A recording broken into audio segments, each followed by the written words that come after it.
আরে বিন্দু মাসি যে কি খবর? আপনি তো আর এখন বিন্দু মাসির হাতের পান খেতে আসেন না, তাই বাড়ি বয়ে আপনাকে পান খাওয়াতে এলাম। সম্পর্কটা এখানেই শেষ করে দিলেন সামন্ত মশাই? এ তুমি কি বলছো মাসি? তোমার সঙ্গে আমার সম্পর্ক কি আজকের? আমি আগে যেমন তোমায় ভালোবাসতাম এখনো তেমনিই ভালোবাসি। এর চেয়ে বেশি বলার আগে আপনার লোকদের সরে যেতে বলুন শান্ত মশাই। দেখলে তোমার সঙ্গে আমার সম্পর্কটা এখনো কেমন মধুর। গার্ডদের সামনে তুমি আমায় গালাগাল দিলে না। এবার দেব। আমি জীবনে অনেক হারামি দেখেছি, কিন্তু আপনার মতো এক পিসও দেখিনি।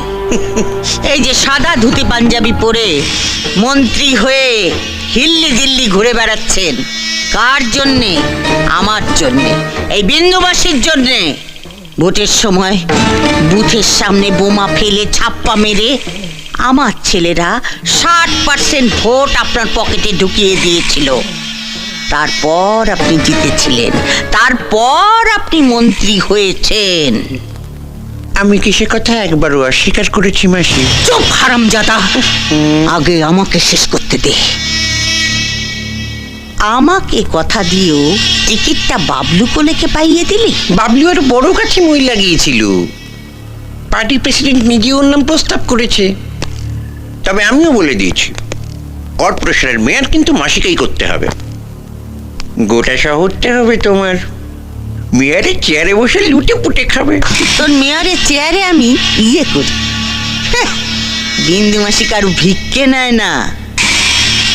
আপনার পার্টি আমাকে টিকিট দিক বা না দিক, ভোটে আমি দাঁড়াচ্ছি ওই বাবলু কোলের বিপক্ষে।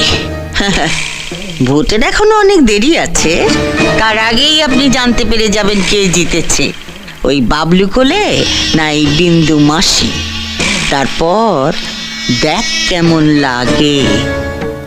এই চলে আয় সবাই।